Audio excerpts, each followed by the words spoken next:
जय हिंद। देखिए, आज हम यूपीएससी सीएससी 1984 में पूछा गया एक प्रश्न को समझने का प्रयास करते हैं। ठीक है, बहुत ही इंपॉर्टेंट क्वेश्चन है और क्योंकि यूपीएससी का आप देखोगे तो महात्मा गांधी से संबंधित कई बार प्रश्न पूछे जा चुके हैं और आगे भी पूछे जाएंगे। महात्मा गांधी शायद आयोग का एक इम्पॉर्टेंट टॉपिक है, चाहे वो GS2 का पेपर हो या पॉलिटिकल साइंस ऑप्शनल सब्जेक्ट का पेपर हो। Mahatma Gandhi is a important topic for UPSC CSC. ठीक है, तो अब है कि महात्मा गांधी को आप जब भी पढ़ते हो तो उनमें आप सत्याग्रह, सत्य के लिए आग्रह हैं, ठीक है, इसके बारे में आपने पढ़ा ही होगा। इनके जितने भी सिद्धांत हैं आप उसको अच्छी तरह से जो है पढ़ो, चाहे सत्याग्रह का कॉन्सेप्ट हो, ग्राम स्वराज का कॉन्सेप्ट हो, कह सकते हो, फिर ट्रस्टीशिप का कॉन्सेप्ट हो, ठीक है, नॉन वायलेंस का होगा, पीस का हो गया, ठीक है, फिर आप देखोगे सर्वोदय का कॉन्सेप्ट है।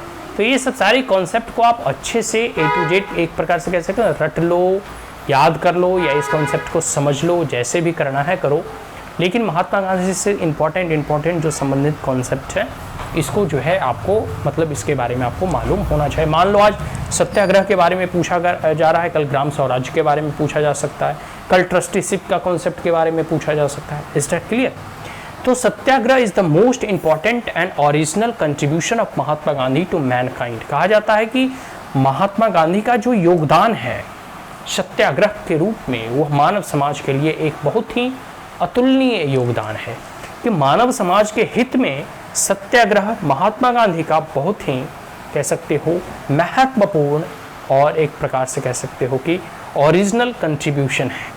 ठीक है, तो ये क्वेश्चन में कुछ ऐसा समझने वाला है नहीं, बस हमें सत्याग्रह को ध्यान में रखना है और किस प्रकार से सत्याग्रह मानव जाति और मानव समाज और पूरे के पूरे संपूर्ण जगत के मानवतावादी जो है के लिए जो है कितना महत्वपूर्ण है। क्योंकि जब महात्मा गांधी के दर्शन को पढ़ोगे ना तो मुख्यतः हम तो यही मानते हैं कि इसमें किसी का भी नुकसान ना हो, सबका उदय है, सर्वोदय का जो अवधारणा है या फिर यही जो अवधारणा है सत्याग्रह कि सत्य के लिए आग्रह करना कि अंग्रेजों को मत मारो। मतलब हमेशा कहते हैं ना कि महात्मा गांधी कहते रहते हैं कि हमें जो है एनिमी से नफरत नहीं करना चाहिए, बल्कि उसकी जो मतलब एक प्रकार से कह सकते हो ना कि जो उसके कुकृत्य हैं उससे नफरत करना चाहिए। तो महात्मा गांधी का जो है अंग्रेजों के खिलाफ वो हमेशा लड़ते रहे, लेकिन निजी किसी के साथ वो उनकी दुश्मनी नहीं थी, इसलिए अंग्रेज भी उन्हें रिस्पेक्ट करते थे। इसके बाद जो है उनका मतलब पीस और नॉन वायलेंस पे अधिक बल था, सभी लोगों को मालूम है। रिलीजन और एथिक्स पे भी उन्होंने अपना जो है बल दिया, एंड्स और मिन्स पे भी उन्होंने अपना जो है पूरा जो है कहा कि अगर एंड अच्छा होगा तभी जब मिन्स अच्छा हो। ठीक है, बात समझ में आ रही? एंड्स एंड मिन्स, ठीक है, जो अगर साध्य या फल अच्छे तभी होंगे जब हम अच्छे बीज बोएंगे। नीम का हम अगर बीज बोएंगे तो आम कहाँ से खाएंगे, ऐसा महात्मा गांधी का कहना था। तो महात्मा गांधी की जो पूरी की पूरी कॉन्सेप्ट और अवधारणा थी वो मानव समाज के कल्याण के लिए बहुत कल्याणकारी थी। बात समझ में आया? तो ये सारी चीज़ें हैं, सत्याग्रह के कॉन्सेप्ट को हमें समझना है और महात्मा गांधी ने किस प्रकार से मानवता या पूरे के पूरे मानवता के लिए महात्मा गांधी का यह सत्याग्रह की जो अवधारणा थी वो कितना महत्वपूर्ण है, इसके बारे में आपको जो है उत्तर लिखना है। आशा करता हूँ कि आपको ये समझ में आ गया होगा। मैंने महात्मा गांधी के और जितने भी कॉन्सेप्ट दिए हैं उसको भी आप एक जो है नोट्स में आप तैयार कर लें, आगे के लिए जो है बहुत ही हेल्पफुल होगा।